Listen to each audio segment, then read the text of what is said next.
तो आज फिर से हमारे साथ बात करने के लिए संत आसाराम जी बापू आश्रम होम्योपैथिक के सीनियर डॉक्टर अतुल भाई।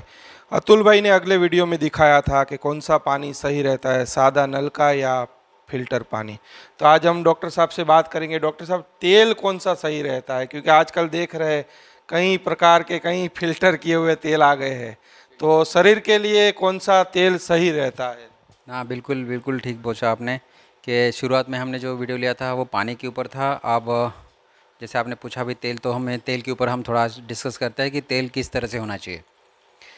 देखो पुराने ज़माने में पहले तेल घर घर में निकलता था, जो घानी का तेल बोलते थे।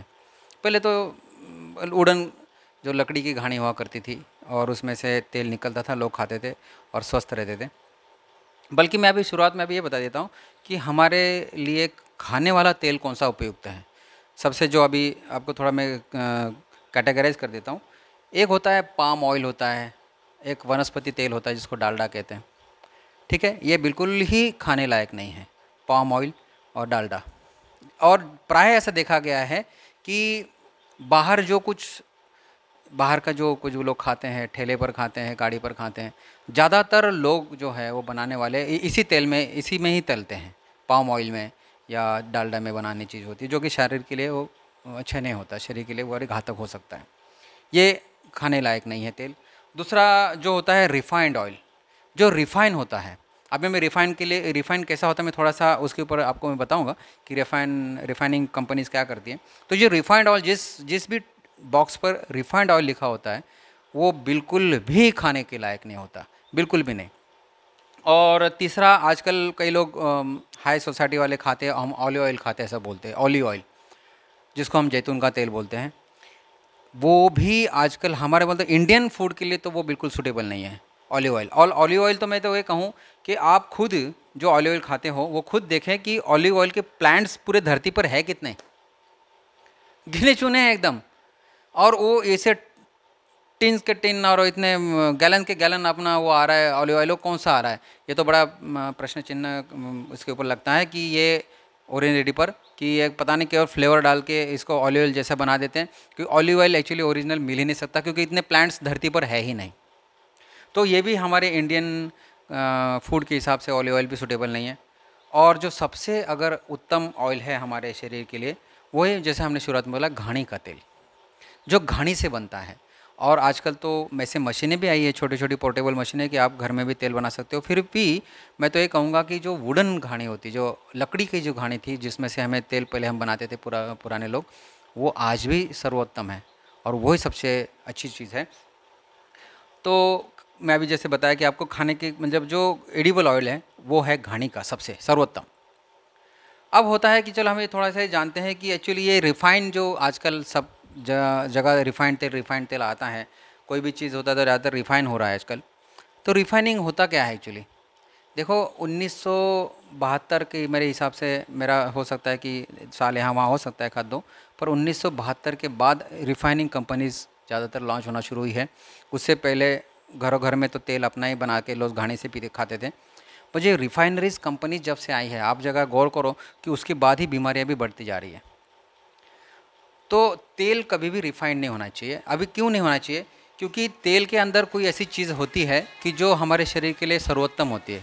अभी उसमें अंदर फैटी एसिड्स होते हैं, जो फैटी एसिड्स हमारे शरीर में ज़रूरी होते हैं, उसको HDL, हम जैसे हाई डेंसिटी लिपोप्रोटीन्स कहते हैं, वो शरीर के लिए ज़रूरी होता है, जो ऐसे तेल में जरूर होता है। तो वो लिपोप्रोटीन, जो हाई डेंसिटी लिपोप्रोटीन्स है, ये हमारे रिफाइनरी में इसमें निकल जाते हैं। जैसे इसमें और भी जो थिकनेस वगैरह होती है तेल की, उसका तेल का कुछ स्मेल होता है, ठीक है। और जैसे मैंने बताया कि फैटी एसिड्स होते हैं, ये शरीर के लिए उपयुक्त तो होते हैं। और भी चीज़ इसमें होती है जो हमारे शरीर की ज़रूरत होती है, उसमें होता है जिंक, कोबाल्ट, मैग्नीज, क्रोमियम, इस तरह के मिनरल्स भी इसमें होते हैं कि जो रिफ़ाइन करने के बाद इसमें से निकल जाते हैं। तो मैं ये कहूँगा कि आपका जो रिफ़ाइंड तेल होता है वो क्यों क्या किया जाता है उसमें? सबसे बड़ी एक प्रोसेस में 3 प्रोसेस की जाती है ज़्यादातर, जो रिफ़ाइनरी कंपनीज़ करती है। उसमें एक होती है कि डिग्यूमिनिंग करते हैं, डिग्यूमिनिंग। दूसरा करते हैं न्यूट्रलाइजेशन करते हैं। तीसरा करते हैं डिओडाइराइजेशन करते हैं। अब एज अ डिओडराइजिंग जो होता है, डिओडराइजिंग प्रोसेस मतलब क्या है कि इसमें उसका खुशबू चला जाना। न्यूट्रलाइजेशन डिगुमिनिंग में इसमें क्या होता है कि इसमें आपका डेंसिटी कम कर देते हैं। डेंसिटी मतलब थिकनेस, वो कम कर देते हैं। उसके कलर चेंज कर देते हैं। कुल मिला के कलर बदलना, स्मेल, टेस्ट, है ना। तो ये जो बदलना होता है ना, उसका स्टिकीनेस जैसा मैंने बताया, तो ये बदलना वो होता है रिफाइनरी। तो देखा जाए तो हमारे शरीर के लिए इसकी बिल्कुल ज़रूरत नहीं होती कि जो कि उसमें कोई तत्व होते ही नहीं जो शरीर में जाने चाहिए, जो जिंक, कोबाल्ट, मैग्नीज, क्रोमियम जो होना चाहिए वो जाता नहीं है। तो इसीलिए मैं कहता हूँ कि रिफाइंड तेल बिल्कुल भी नहीं लेना चाहिए। तो कुल मिला के अभी हम थोड़ा सा मैं आपको बताता हूँ कि घानी का तेल में और ये रिफाइंड तेल में फ़र्क क्या है। अब हम देखते हैं, चलो आपने अभी तो हम कुछ प्रैक्टिकल चीज़ बताता हूँ आपको कि ये है आपके पास, मेरे पास एक है घानी का तेल और एक है रिफाइंड तेल। ये 2 ग्लास है। ये मेरे पास है रिफाइंड तेल और ये मेरे पास है घानी का तेल।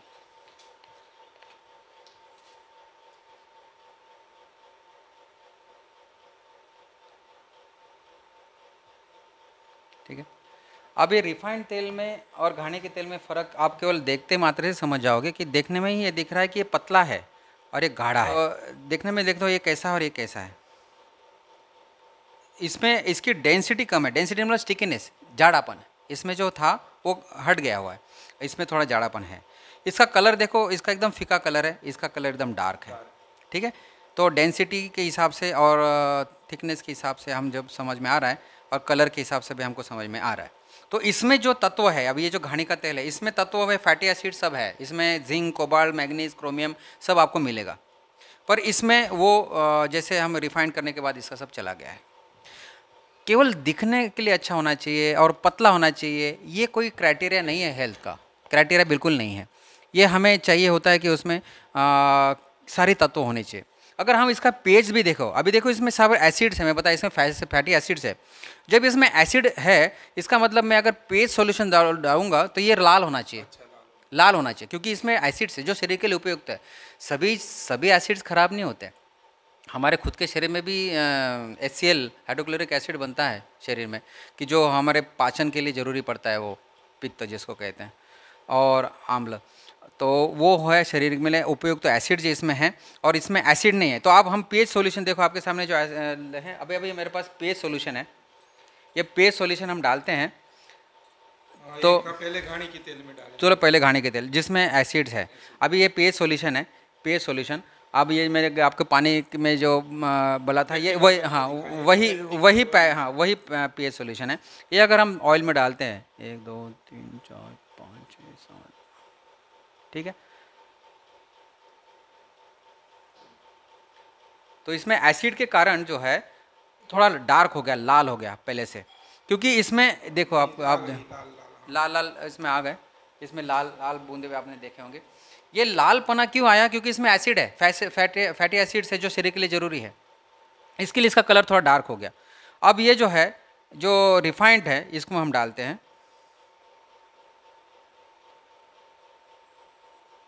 ये देखो ये थोड़ा ग्रीनिश हो गया, ये थोड़ा ग्रीनिश हो गया, देखो थोड़ा ग्रीन हो गया। फिर थोड़ा डाल देता हूँ, ये थोड़ा ग्रीनिश हो गया, देखा। क्योंकि इसमें ये ग्रीन इसलिए हुआ, देखो ऑयल तो है, ये लाल हुआ, ये ग्रीन, क्योंकि इसमें फैटी एसिड नहीं है, इसलिए अल्कलिटी इसमें ज़्यादा है, बल्कि अंदर के एसिड जरूर है, इसमें एसिड है ही नहीं। फैटी एसिड मतलब जो शरीर के लिए जरूर। तो रिफाइंड ऑयल में ये फ़र्क होता है, यही है कि हमारे शरीर में जो उपयुक्त जो चीज़ें शरीर के लिए चाहिए होती है वो इसमें रिफाइंड हो गई होती है। और वो एक्चुअली वो रिफाइनरीज आपको मैं बताया था कि जैसे आपको बताया कि डिगुमिनिंग होता है, न्यूट्रलाइजेशन होता है और डिओड्राइजेशन होता है। उसमें एक जो केमिकल जो यूज़ होते हैं तेल रिफाइन करने के लिए, वो बड़े घातक होते हैं। उसमें हेक्सेन करके केमिकल यूज़ होता है, हेक्सेन। और एक होता है कॉस्टिक लाय करके होता है, कॉस्टिक लाय। वो हमारे ये रिफाइन करने के लिए, देखो इसमें ग्रीन आया है, तो ये इसके लिए यूज़ होता है। ये शरीर के लिए मतलब ये होने के कारण पर में उसका जो अंश आता है वो शरीर के लिए एकदम ख़राब होता है।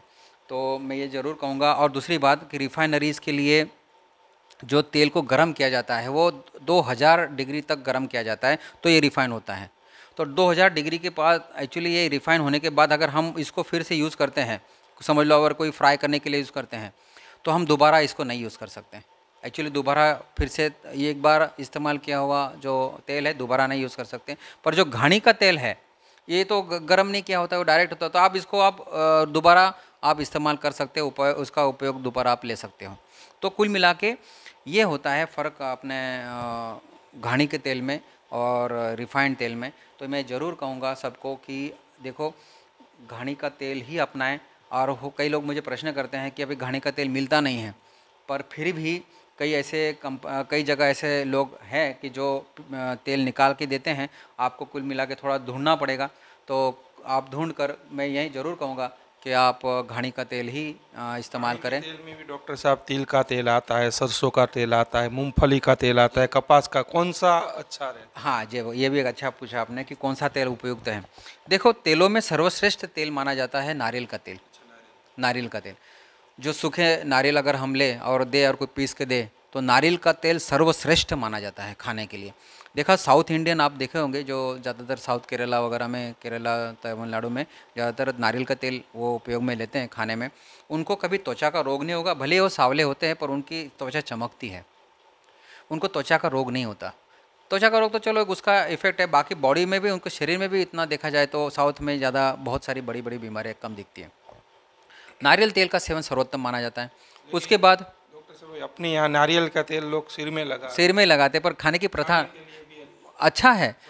पर अभी कैसा है, अगर नारियल तेल, अब मैं फिर से बताऊँ, घानी का नारियल तेल खाएं, और वो एक्चुअली परंपरा नहीं है इसलिए हमें वो खाने के लिए अच्छा नहीं लगता। अदरवाइज़ अगर हम वो खाना शुरुआत करें तो सर्वोत्तम माना जाता है नारियल का तेल। उसके बाद होता है तिल का तेल। तिल का तेल बहुत अच्छा है। अगर आप तिल दो और आपको पीस के कोई देने वाला हो या उनके पास ही मिलता हो तो आप तिल का तेल उसके बाद अच्छा माना गया है। मूंगफली का तेल भी अच्छा माना गया है खाने के लिए, ठीक है। बाद में अगर आप इसके बाद अगर कुछ ऑप्शन लेते हो तो सरसों है, राई का तेल, राई का जिसको बोलते हैं, राई का तेल और सरसों और राई, मुझे लगता है उसमें कुछ थोड़ा बहुत माइनर फ़र्क है, वो तो वो आप उसके भी आप तेल में ले सकते हो। तो कुल मिला के आप इस तरह के तेल का आप उपयोग ले सकते हो। और ऐसा भी देखा गया है कि जो रिफाइंड तेल खाते हैं उसमें वात रोग ज़्यादा दिखाए हैं, वात रोग ज़्यादा दिखाई देते हैं, जो कि ये तेल में आपको वात रोग भी काफ़ी कंट्रोल होते हैं, ऐसा भी सिद्ध हुआ है। तो हम ये ज़रूर कहूँगा दर्शकों को कि आप जिस चीज़ में, जिस ऑयल में सब कुछ है वो आप खाएं, ना कि रिफाइंड होके सारी चीज़ उसके फैटी एसिड्स और उसके मात्रा भी देख रहे हैं ज़्यादा बढ़ रही है, तो तेल बिल्कुल के कारण भी बिल्कुल ये भी एक कारण, क्योंकि देखो मैं बताया था आपको कि इसमें जिंक, कोबाल्ट, मैग्नीज, क्रोमियम है।